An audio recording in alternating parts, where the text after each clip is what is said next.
Together, let us create and enter into a space of prayer. So I invite you to relax your body, relax your spirit, relax your mind. And let's allow some gratitude to enter into this space, enter into this time, enter into this conversation. Today was a beautiful day in Houston, Texas. Just allow some gratitude to well up through your heart, filling the space of your body, filling the space of your mind. So much that overflows into this room, into whatever room you're in, or whatever space. Maybe you're outdoors watching this. We call to mind our friends, our families, our country, our leaders. We hold this space of prayer, opening to the messages that we will hear tonight, the music, the depth, the wisdom, the joy of being together. Breathing in,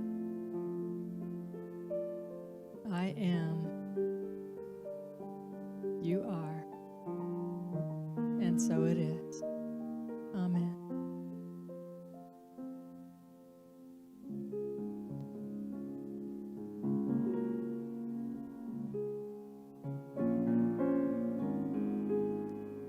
We're going to begin tonight's singing portion of the service with a really wonderful song by our beloved Reverend Michael Gott. He wrote this song on an inspiration with a collaboration with Nancy Harper. It's called Wondrous God. Hope you'll join us at home. And here's the beauty about singing at home. Maybe with your family and nearby, you might have a little self-consciousness. But for those of you who are watching alone, or maybe even the safety of your family, we don't hear you. God hears you and you hear you. So just sing with joy.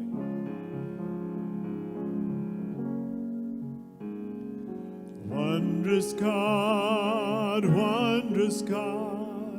and all the names there are. Open the hearts and the minds of all people to your gracious love. Wondrous God,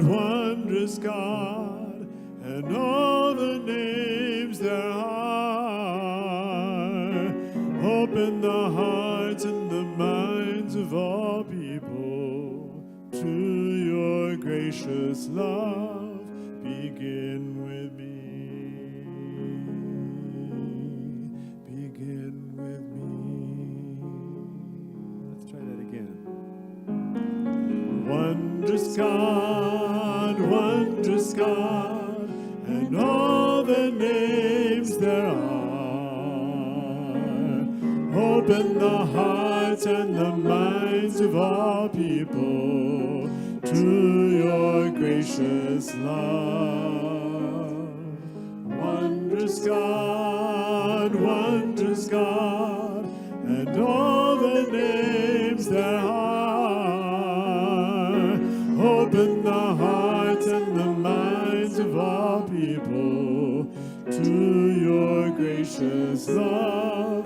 Begin with me. Begin with me.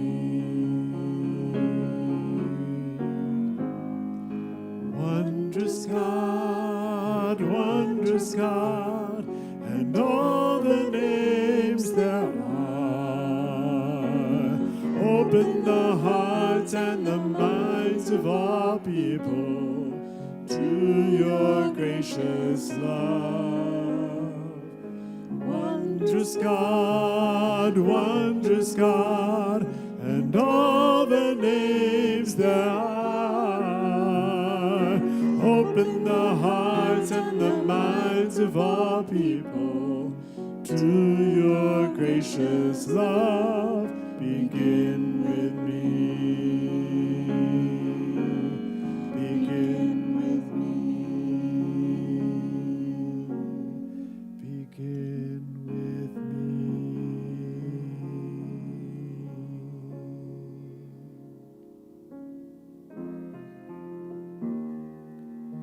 So this song is very simple. Ekonkar, we sing that over and over again. And the beauty about chants like this is that after you've sung it a while, then your body kind of kicks into automatic mode, and that's a good thing. In this case, it's a good thing.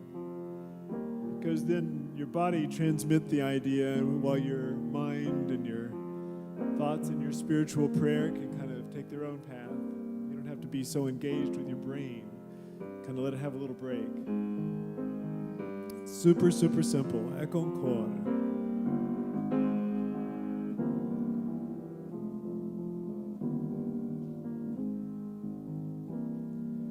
Ekonkar,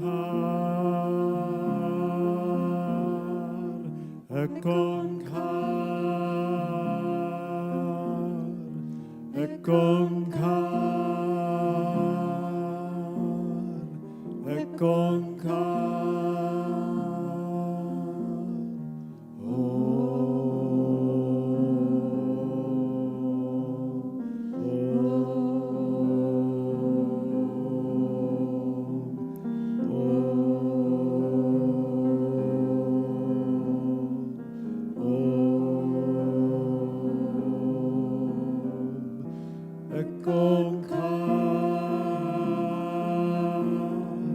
Ekonkar,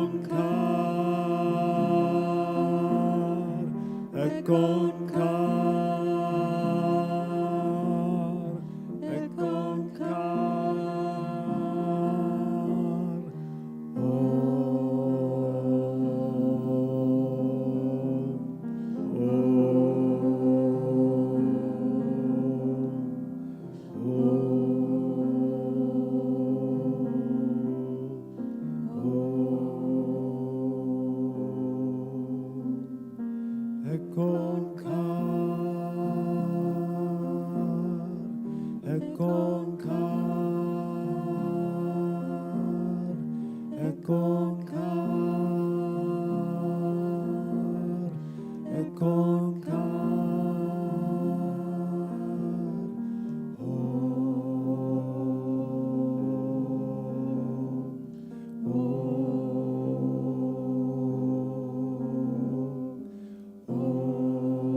So this is the time in our service that we use that last sound, the last tone.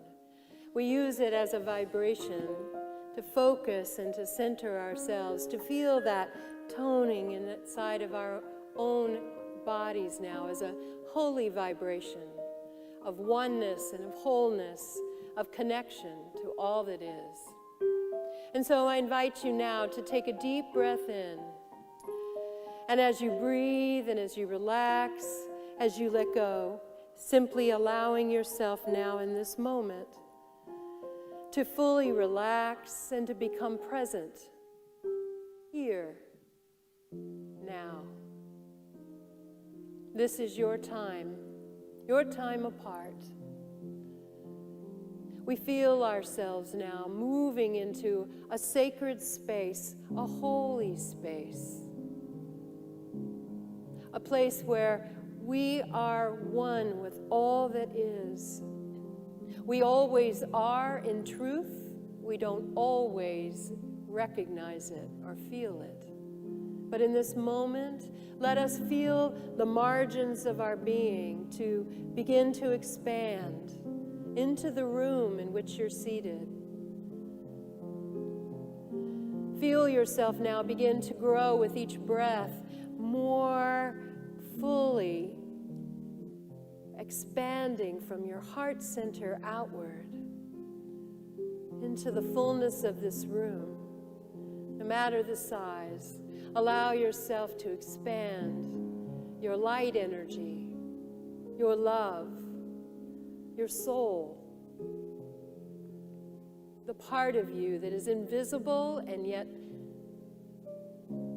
it is the truth of you, the reality of who and what you are, what you've always been. And so with each breath, simply allow yourself now to expand beyond even the limits of the room, beyond the building, or the home, the space that you are in, to go move further out into all of creation, uniting with all of life itself, with the created life on this planet. And with each breath, again, expanding, continue to feel yourself expand 360 beyond you in all directions, and above and below. Feel yourself moving while still seated from a center of being. Feel yourself expand and grow and embrace life itself, feeling the flow of love through you and permeating out in every direction from the center of your heart center, from the center of your being,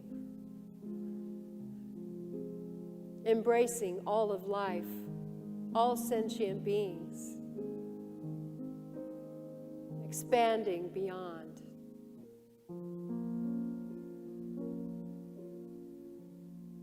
And with each breath, sending forth more of the power, more of the joy, more of the love.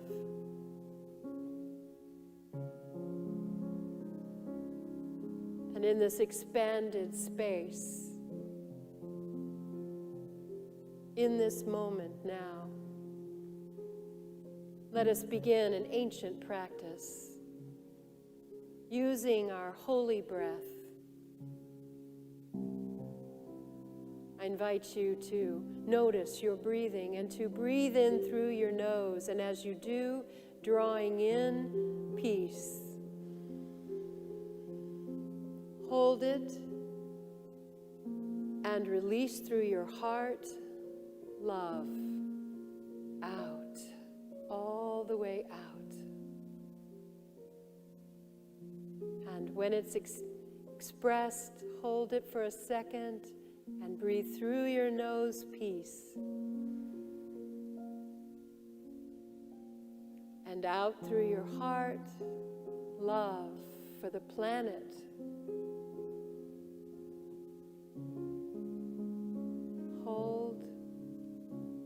Breathing in peace through your nose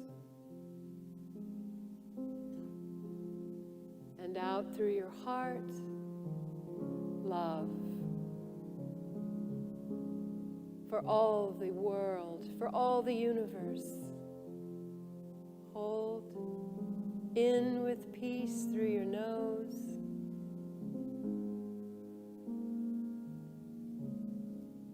And out through your heart, love for the whole universe in every direction. In with peace. And out with love through your heart.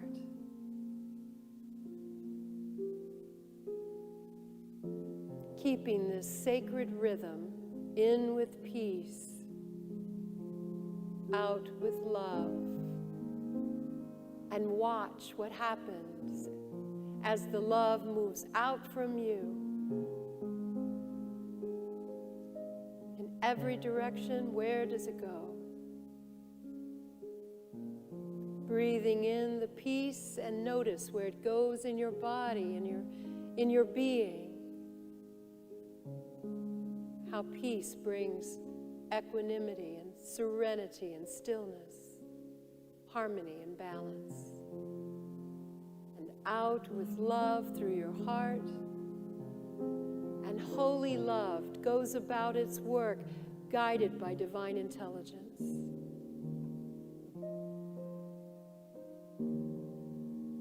And in with peace,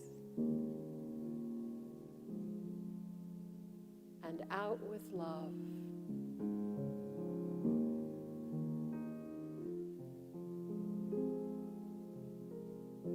Let us repeat this cycle several times now in the quiet, in your own mind, in your own guidance now.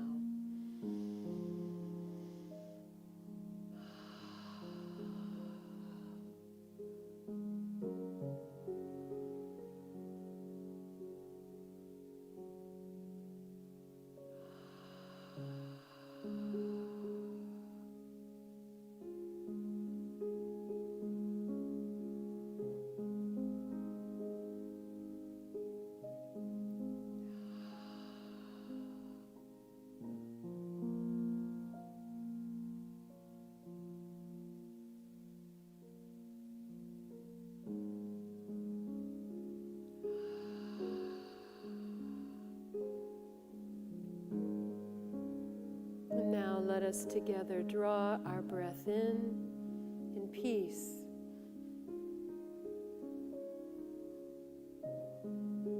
And out with love. And notice the warmth of our hearts, the stimulation of our hearts in this dynamic expression of love everywhere, connecting us, healing us first,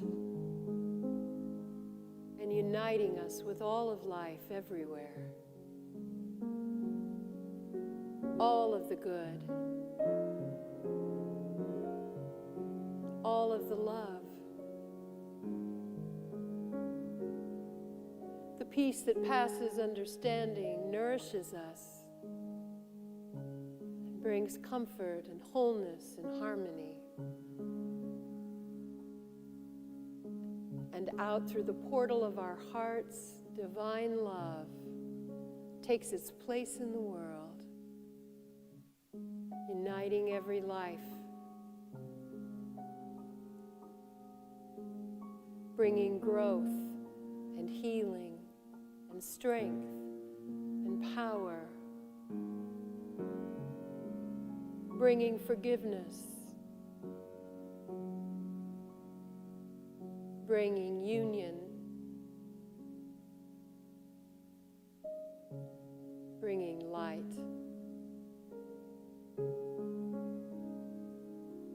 harmony, every good thing. And so with another deep breath in, we draw it into our own holy body temple and out again.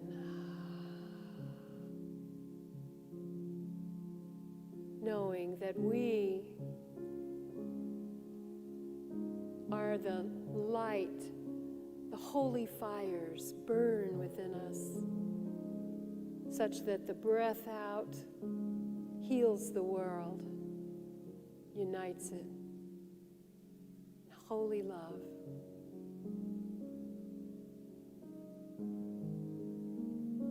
Gently returning now to an awareness of our physical being, where we are seated in the space we have chosen, in which we are seated, returning to this time and to this place, feeling the vibration in our skin and our fingers and toes, feeling the holy vibration of life and light and love.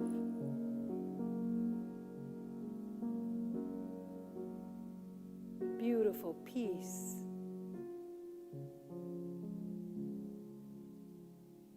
Know that as we return now and open our eyes to this time and place, we have been changed. We have been healed. We are connected. We are one. And so it is. Amen.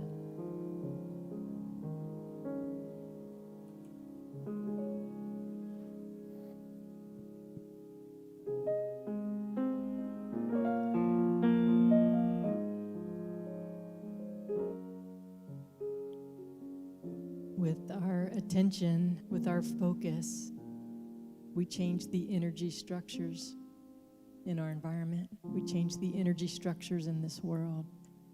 And so thank you, Reverend Karen, for that journey of expansiveness and healing and unity. And now we have the opportunity to give back to this spiritual community by preparing offerings. And I just want to say I was here on Saturday morning and the landscape team was refreshing our campus, working in the flower beds, and the youth ministry was putting together packets for the winter camp. And then on Sunday we had a coat drive and we had a huge red bin and it was overflowing, so many coats and blankets that people had to put them around outside the bin.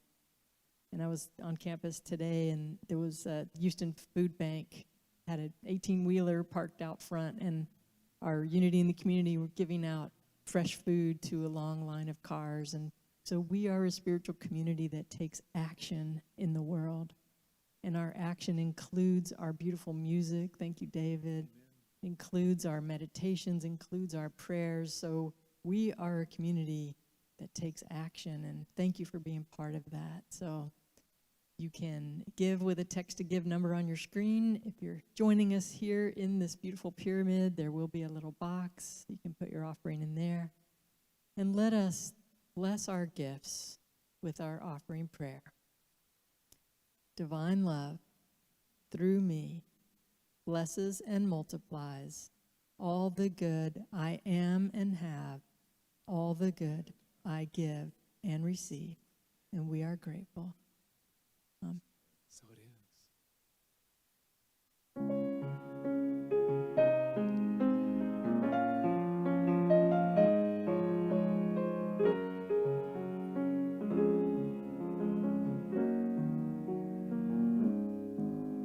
In this moment, in this place, I remember who I am, letting fear and worry fall away from me.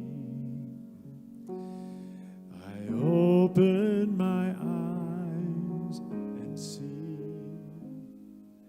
there is only love.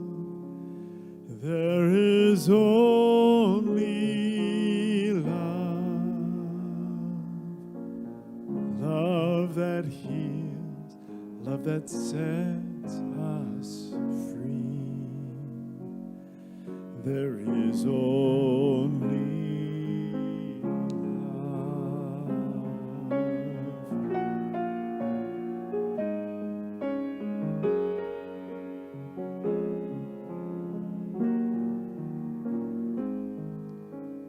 when I lose myself, when it seems I've lost my way, when I go inside and quiet my mind, I can hear spirits gently say,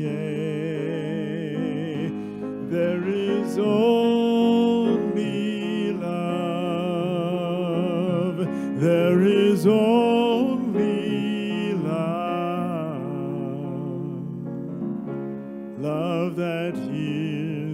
that sets us free. There is only love. There is only love. There is only love. Love that heals, love that sets us free. There is only love. There is only love. There is only love. Love that heals, love that sets us free. There is only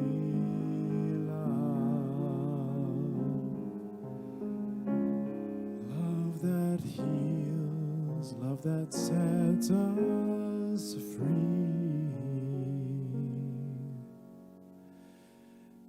There is only love.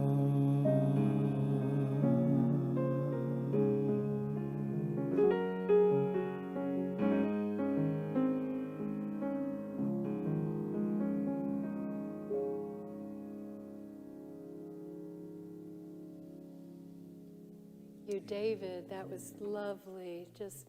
We could feel the love. We could feel the waves of love, couldn't we? It's coming this way.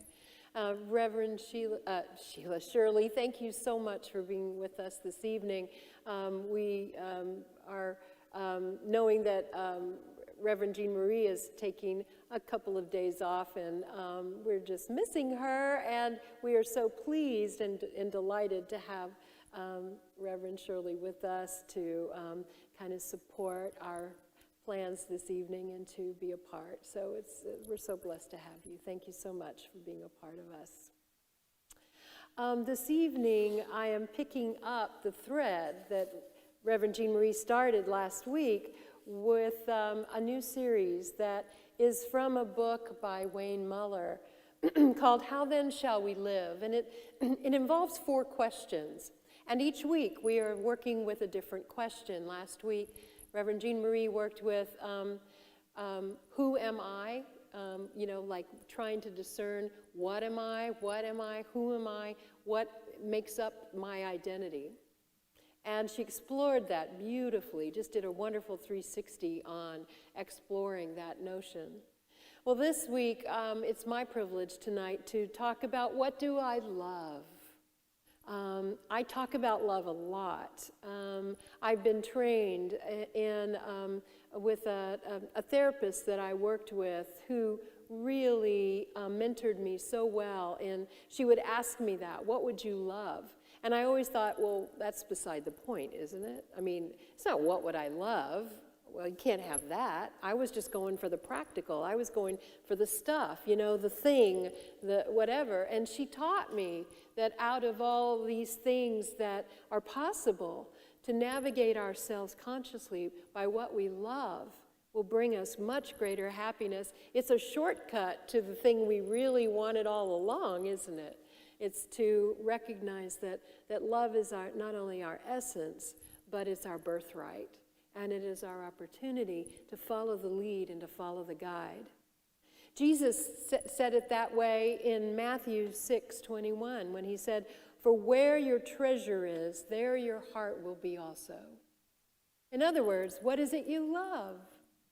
If you could have it any way you wanted, she used to put that question to me. Karen, if you could have it any way you wanted, what would you choose? What would you do? What would you be? And that, I'm telling you, it changed the dynamic of everything. All of my protestations, all of my denials, all of the things that would keep me small, were turned over and spilled out on the floor as I went through the ideas of what do I love? Because what Wayne Muller says in his book, he says we become what we love. We do. he suggests that you plant what you love in the garden of your life. And the truth is, we do it automatically. We automatically, because wherever it is, whatever we're fixated on, whatever we're focused on, whatever it is that we are gravitating toward, whatever we feel with our hearts, that's our authentic self.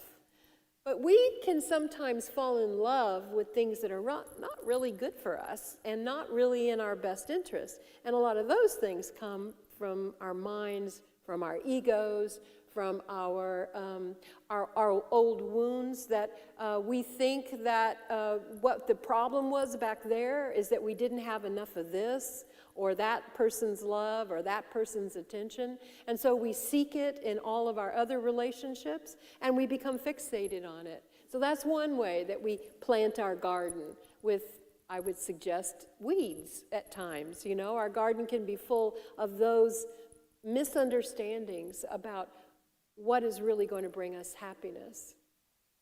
But if we navigate instead where our hearts are, if instead we feel the pull through our hearts and the gravitational pull of our authentic self, then it is there that we're going to find, again, the shortcut, the truest sense of what our purpose is and what is it that brings us our greatest joy and the purpose of our souls. Surrounding yourself with things and images of people, places, and experiences that you love. I think some of us call that home, don't we? You know, the things that we put on the shelf, the things that we put on the walls, the things that we decorate with, the things that we keep close to ourselves, the things we can't bear to part with, because they have meaning for us, because we remember the time when that person gave it to us.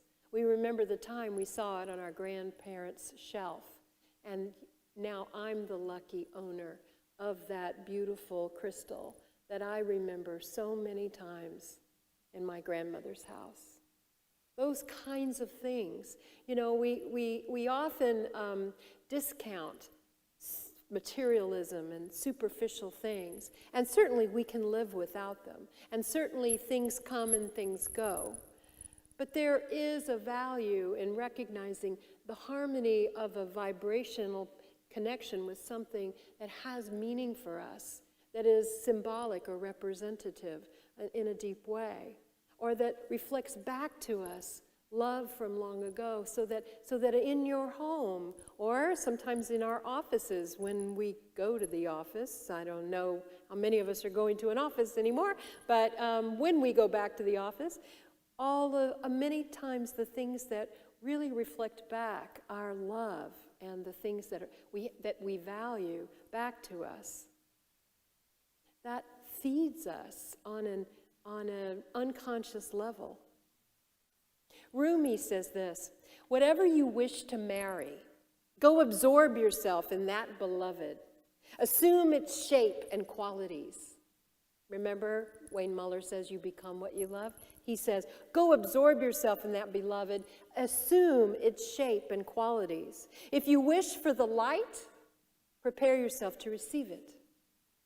If you wish to be far from God, nourish your egoism and drive yourself away. If you wish to find a way out of this ruined prison, don't turn your head away from the beloved, but bow in worship and draw near again. It is up to you. It is up to me. It is our choice. Conscious and recognizing in every moment the opportunity that comes with the next thought, with the next choice. Where is my treasure? There my heart will be also. What am I spending my time thinking about? What am I attracted to? What are the things that I worry about? Is worry making me happy? Is there a way that I can worry less, enjoy more? We become whatever it is that we love. So how can we move our love into the realm of love and truth? A certain way of recognizing that love itself, real love, authentic love, is an emanation of truth. It is what is deeply true about us. It is our truth. It is our essence. It is the power that moves through us. Love shows the way to what is deeply true within us. It shows us the way to what will complete us in this life as well. What is the passion that you have? What is it what's next up for you to learn or to heal or to become? What is drawing you to a person or to a role or to a way of expressing or being in the world, to be of service in the world? Where is your love? Where is it leading you next? Love shows us the way to what is deeply true within us. Whatever it is we love, whatever is lovable about us, our authentic selves radiate truth and attract the hearts of others. Your partners, your future partners in endeavors of creativity and of being in the world. A lot of times people come to me all upset about needing to know what their purpose is, and they don't know how to get started. And the truth is, it's rarely that we need to go out there all by ourselves and carve a path in the woods. It is more often that we need to find others who are already doing whatever it is that's calling to us, and find ourselves in their apprenticeship, to begin to learn from them, to invite them in as partners, to collaborate together, to create the thing that you were wanting in your life, and to do more of it. And that companionship and partnership will take you in places you would never have known to go by yourself. It isn't a lonely job that you need to find. It is, in fact, a way of expressing your authentic heart. And the more you let that beam of light come out of your own heart, the more you'll draw to you those partners. Wayne Muller says, every person you touch, every act of kindness, every gesture born of your love can uncover something deeply true within and around you. And with each act of truthfulness, you touch a deeper chord in yourself and others. Truth is the key. Honesty. Truth with yourself first. Truth that speaks through you in everything that you do.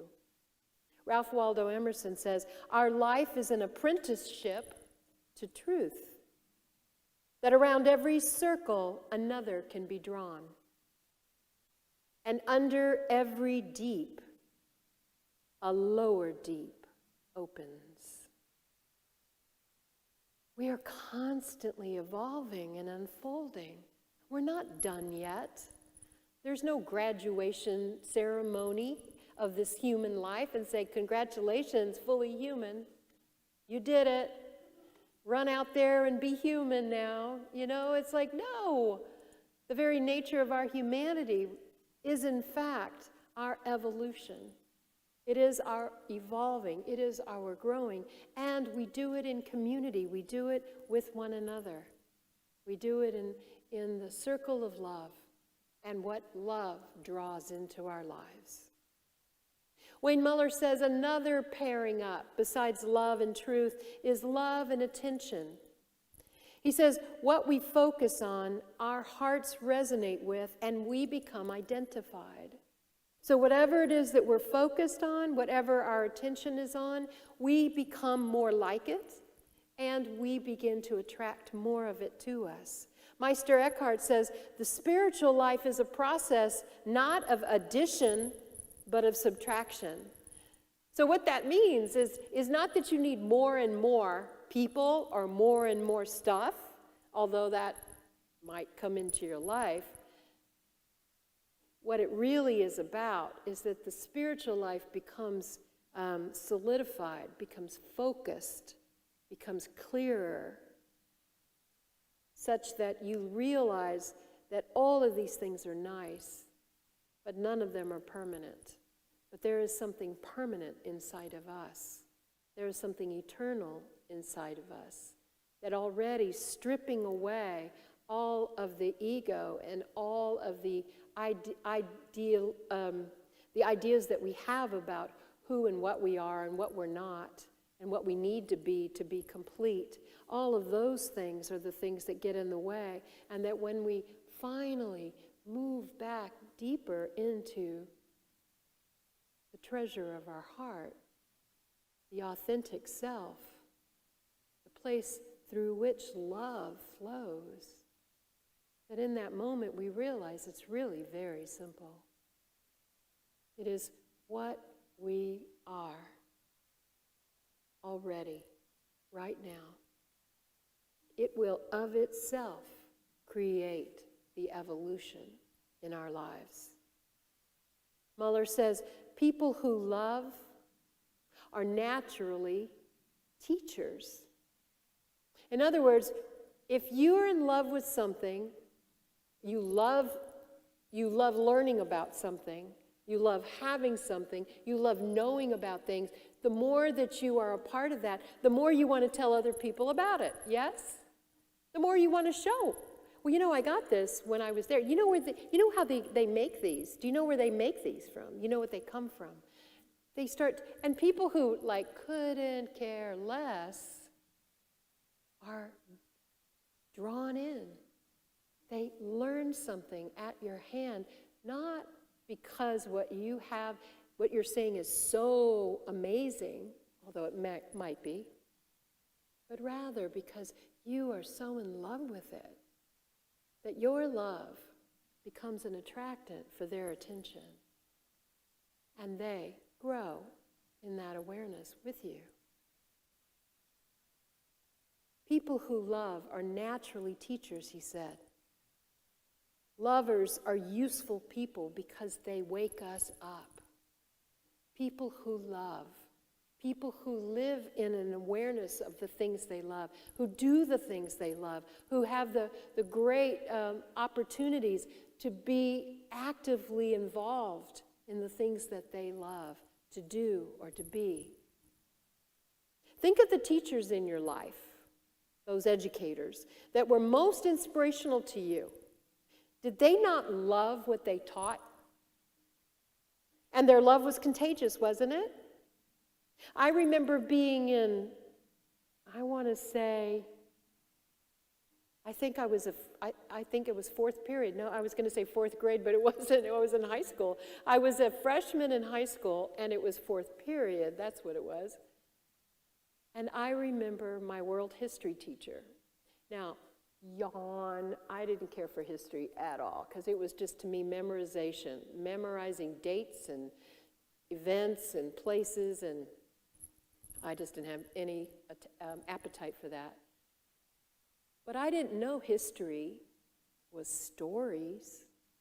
I didn't know that history had a narrative, had a beginning and an unfolding, and a way of which, that the whole way in which the world came together, and the ways in which the world history of other countries all influenced my own understanding of my country and myself.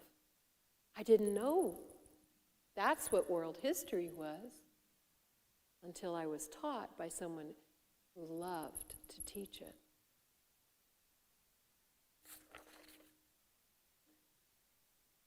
Those of us who have love find ourselves in a place of constant, how would you say it? When you get to do what you love, you are constantly, what word would you use? You're just always in this idealized space. And I don't want to overstate it, because naturally there's ups and downs, there's good days, bad days, hard work and easy work and all those kinds of things. All of that comes in.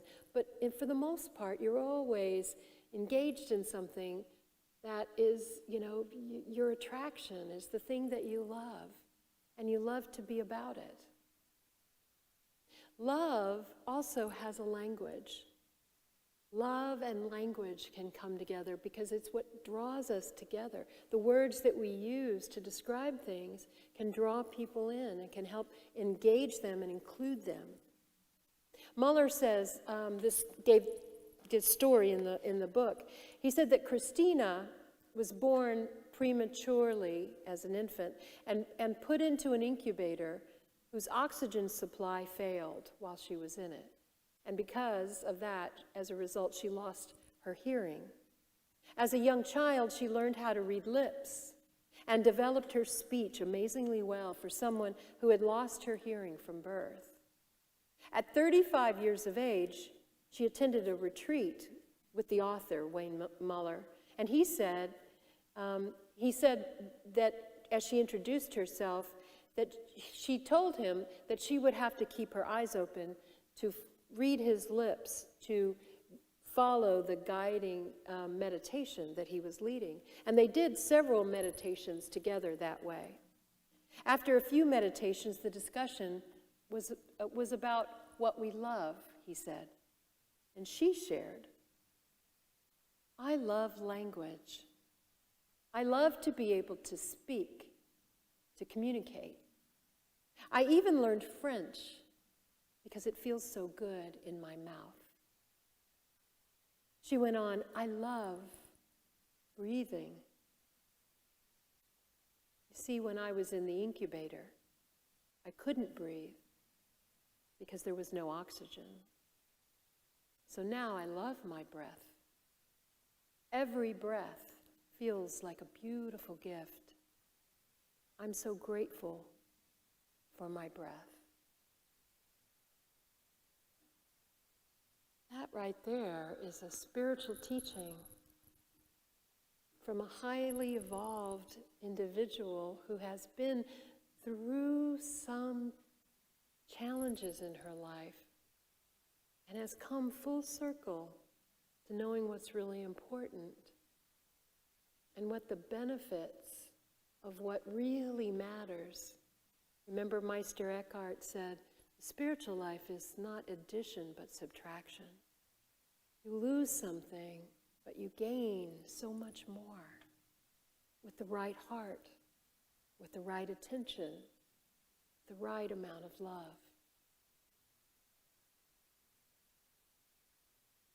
And then there's love and sadness.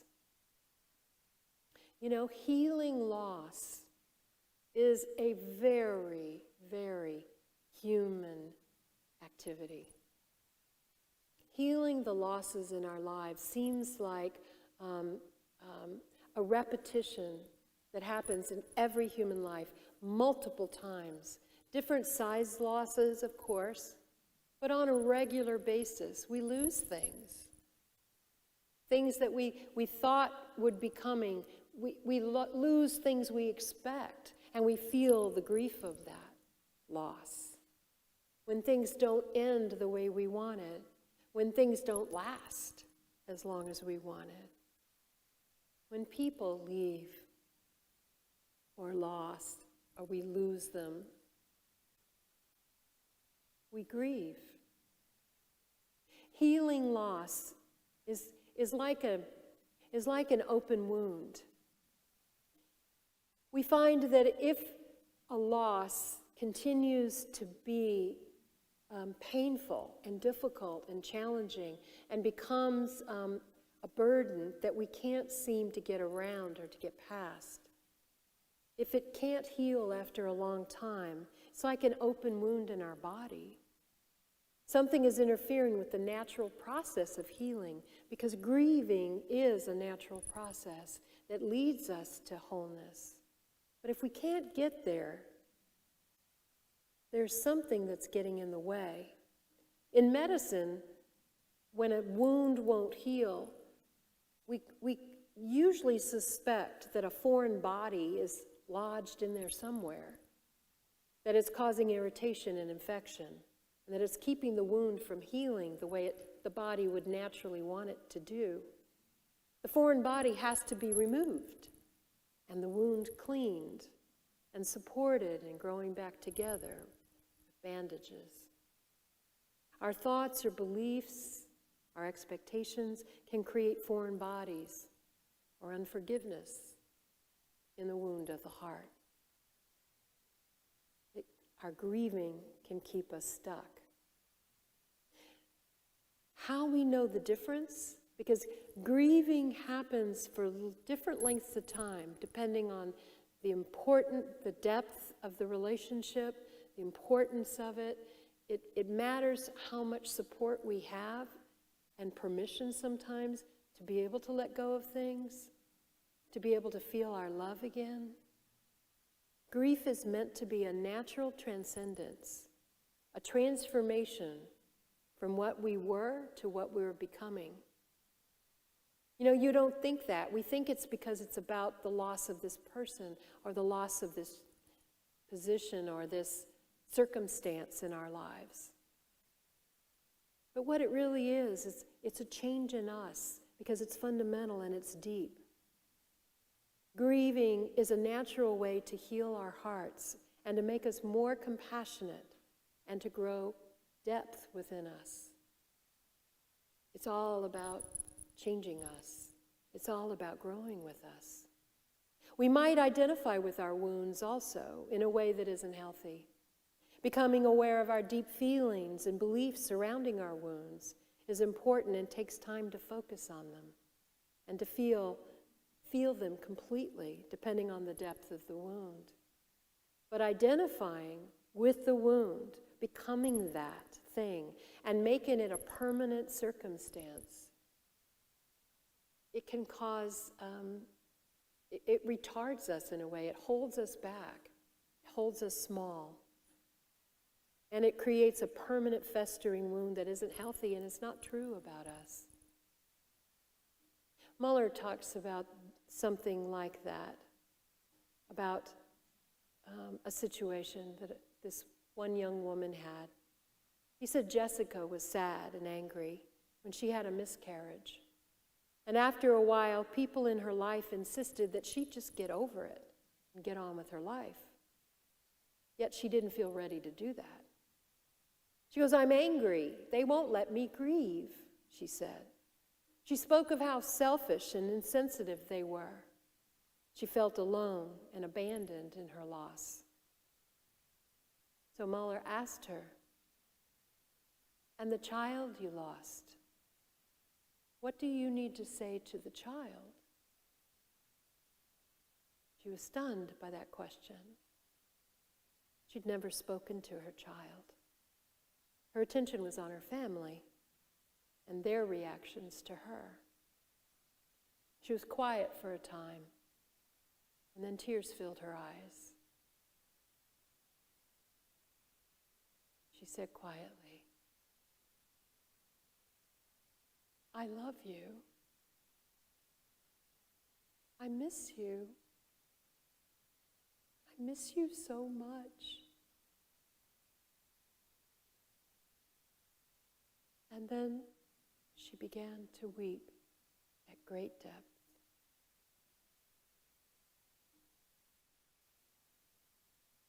Love is always the healing, always the reminder of what is deeply true. It is our authentic self.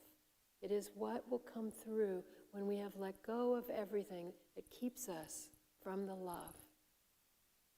Whatever it is, the subtraction of whatever's in the way reveals the love that is the deepest truth of who we are, and that is the path of healing.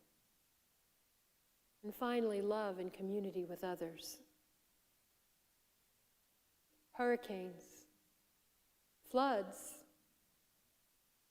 fires, global pandemic, melting glaciers. These are tumultuous times that we're living in. The greatest damage that can be done to a country is to divide the people against themselves. We're experiencing some of that. The world is, in many ways. And we need one another now more than ever. Love is what we need.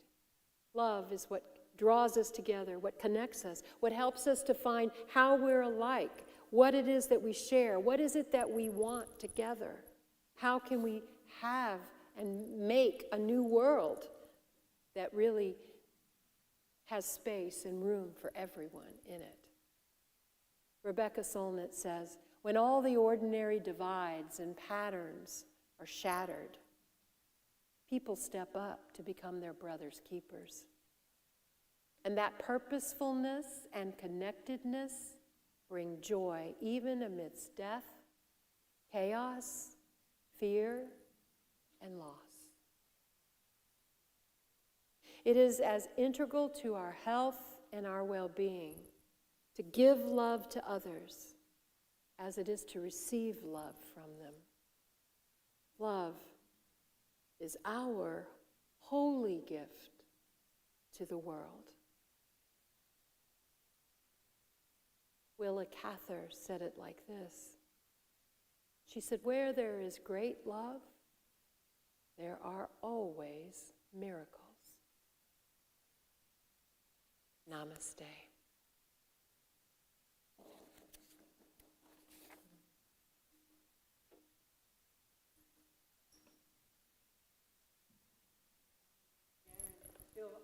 Used with love. Good. That's so good. So if we become what we love, then I think I'm becoming a tree. Oh, well, you know, I'm in love with trees myself. But it works metaphysically because trees take what is toxic in our environment and transform it into what is nurturing and life-giving to us. So that's a high bar. I mean, I would love to be a tree in that way, metaphysically, and be able to transform this some of the toxicity in our environment and turn it into what's healthy and life-giving. Right. So it sounds like you're on the path to discovering what, as a metaphor, the tree does in reality, you know, for the world, and how you can be a human component to that, a partner with trees to do what humans do. And I feel like that's what our spiritual community does. I mean, that's what I find here is conversations that are healthy and life-giving and nurturing and sustaining of our world and our being. And so that's why I just so appreciate everyone in this community and what we do and who we are. So thank you for that. Right, thank you. Love one of them little topics, you know. And you were very rich in what you brought forward about grieving. That spoke to me. But love is, I was thinking and pondering for myself, how do I house love? Where do I experience love?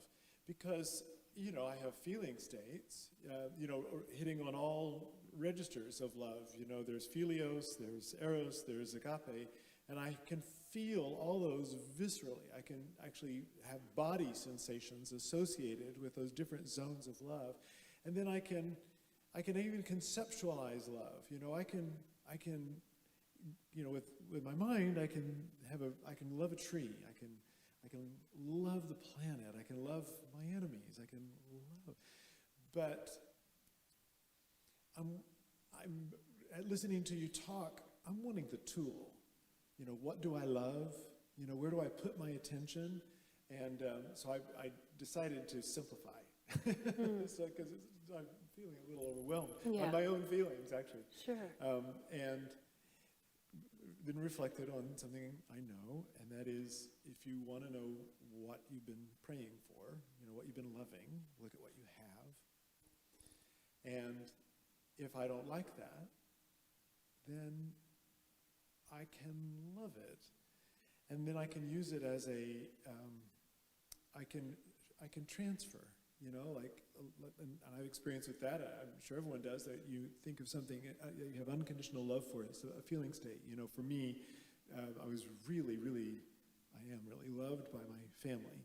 So I was loved as a child, and it is just woven into myself. And so I can get into that feeling state of unconditional love, and then I can transfer that over to something that requires a little imagination to love in the same way, but I can map it onto that, and it does change. It literally changes the way I feel about it.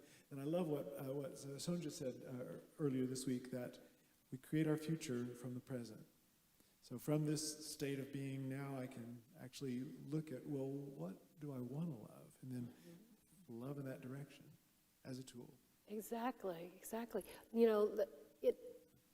Love is, not just our being, but love will show the way. It will always pull us in the direction of what is next. And it doesn't take us ahead of time. It doesn't show us something that is out of sequence with anything else. It is always showing you the next thing. Where your heart is, there your treasure will be also. Where your treasure is, there your heart will be also. It's knowing that whatever it is that that stimulates that heart center, that pulls you forward, a passion or an excitement or something you wish to learn or know about or to be a part of, whatever it is, you're leading forward into it. Follow that, follow that thing. And to me, I think too often we find reasons not to. We make up stories about, it's not the right time in my life. I can't go back to school. I can't blah, blah, blah. We just sort of dismiss the pull of the heart, but it is always right on. And it won't take us to the next thing until we've walked through this door. So it's always, like I said, it's the shortcut. If we will just follow our hearts, it will be the shortcut to wherever we're headed. Because we'll take a long way around if we're trying to avoid. So. And I always like finding out what makes people come alive, finding out about their passions, their hobbies. I wish we could just ask everybody who's tuning in right now, what is that activity that makes you come alive? And just for an example, we have a Sunday school with adults class on Sunday mornings, and someone named Nancy, she raises monarch butterflies. So she taught us, just like you said, it's just, you want to teach, you want to share when you have that passion. So she taught us how to raise monarch butterflies. And I think it was yesterday, I was out in my backyard and I found 2 giant caterpillars on my milkweed plant. And I'm new at this, so I didn't know this happened in the fall. I thought this was just a springtime thing.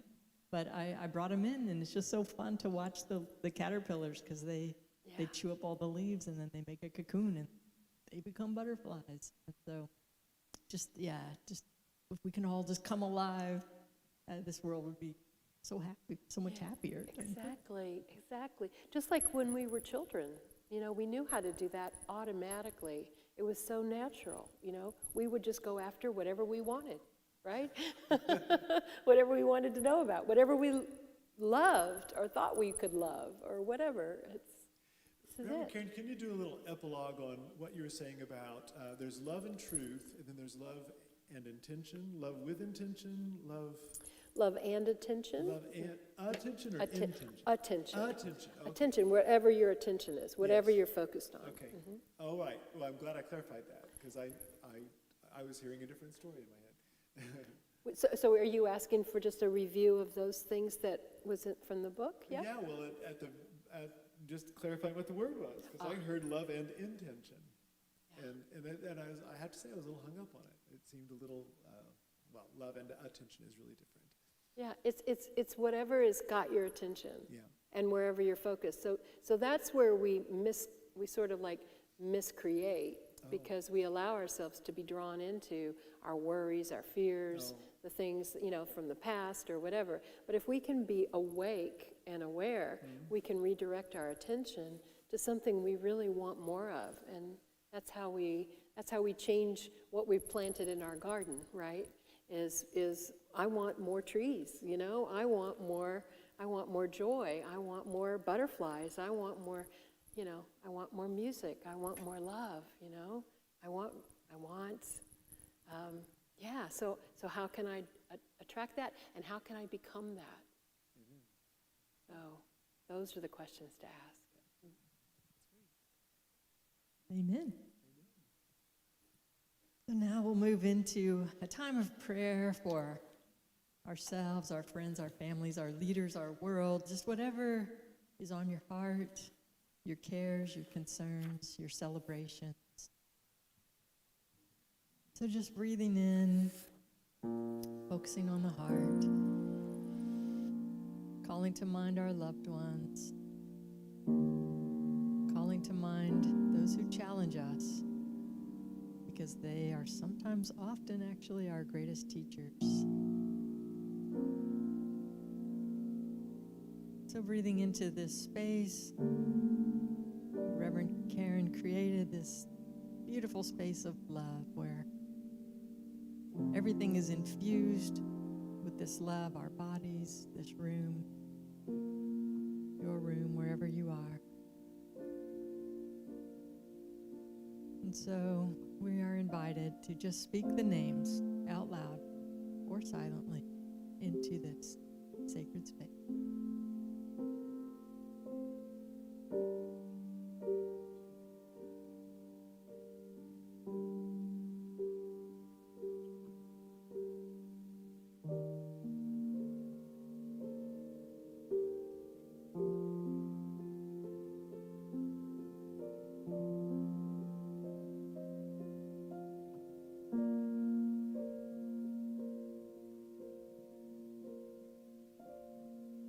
We feel the beauty of connecting across space and time. Our divine selves are unlimited. And so we tap into that infinite, abundant, always available source, knowing that we are loved, we are seen, we are heard, and we are becoming more of who we came here to be. And with that love, so it is. Amen.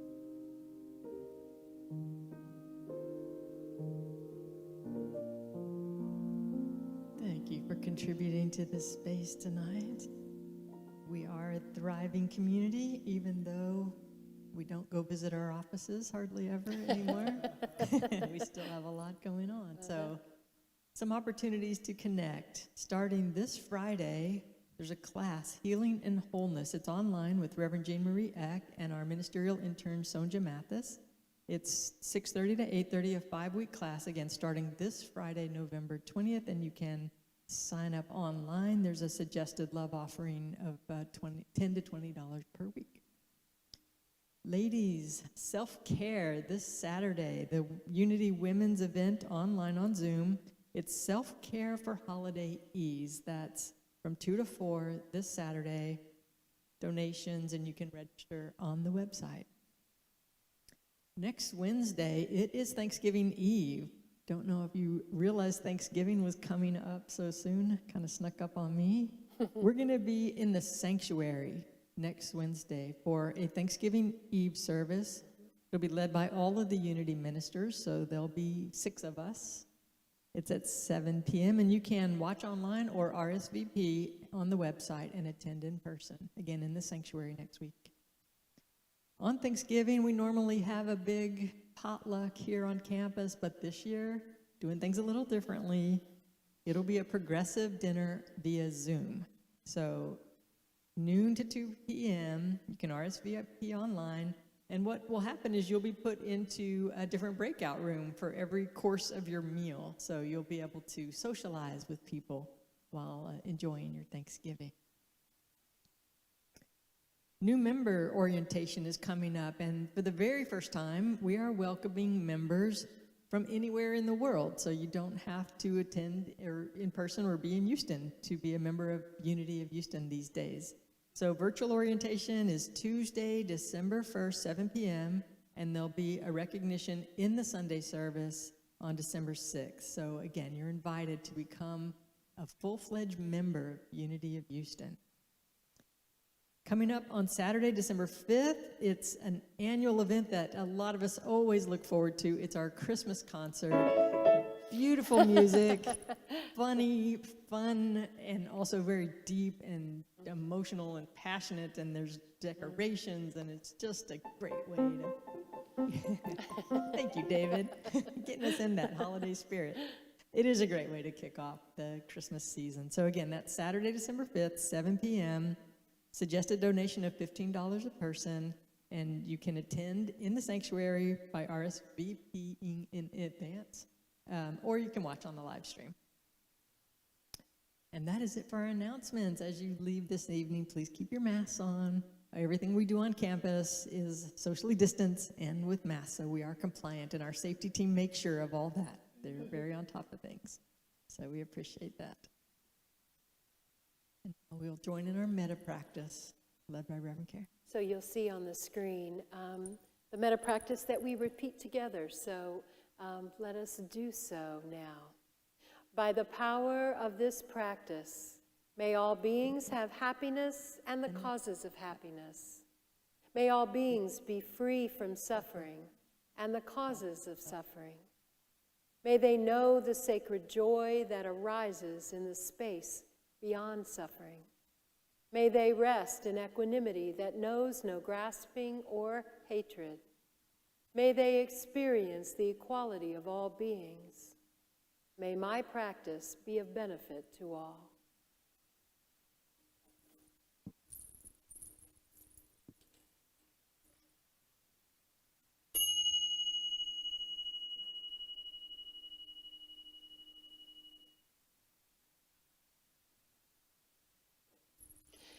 Namaste.